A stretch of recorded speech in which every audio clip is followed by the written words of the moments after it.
or two to a caregiver who's taking care of somebody with Alzheimer's or dementia, what would that be?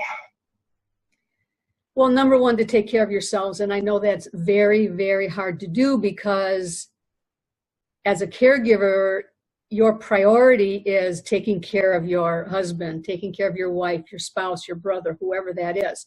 And your needs always come second.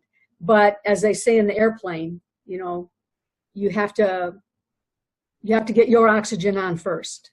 So if you have a friend, a loved one that you can confide in and talk to them about your self-care, I think that's very, very important. So that's number one. Self-care is number one.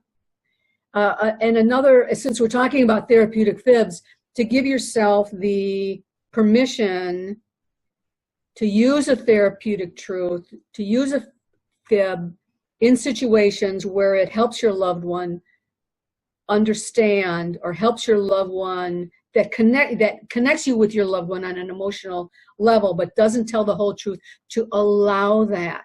And you are not betraying your relationship. You are not betraying the integrity of your long-lasting, honest relationship with your mother by telling a fib. You are doing her a kindness. Yeah. Hard as it is. Yeah. Oh, it's hard. You feel like you're betraying a relationship when actually what you're doing is offering the most kind gesture probably possible. Can I ask you a question now about families that are, or loved ones that are caregiving for someone with dementia or Alzheimer's?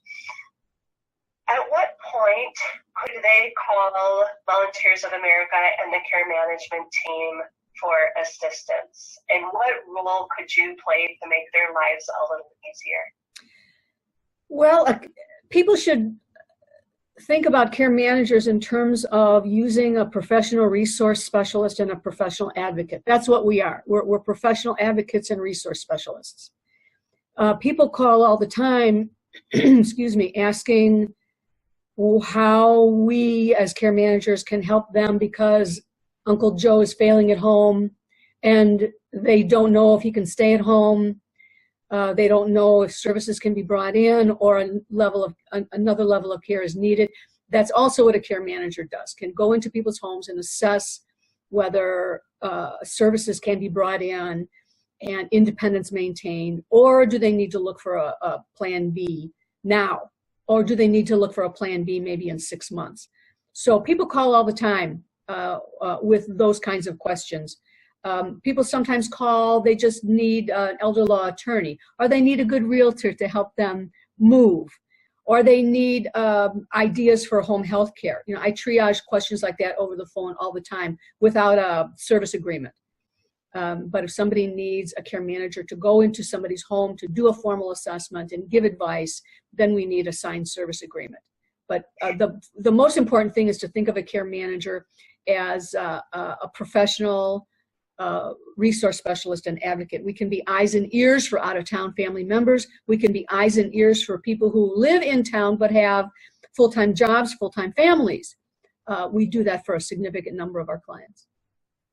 So if a caregiver is at home, if they're struggling, and they don't even know what questions to ask, the fact that they're struggling would be a cue to pick up the phone and call you. Sure. And you would know the questions to ask to help identify the problems, the resources to help them. Yeah, I need to hear the story. I want to hear the story.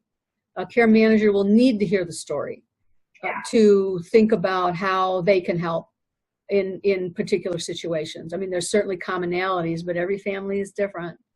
All the family dynamics are different. Oh my God. Yeah.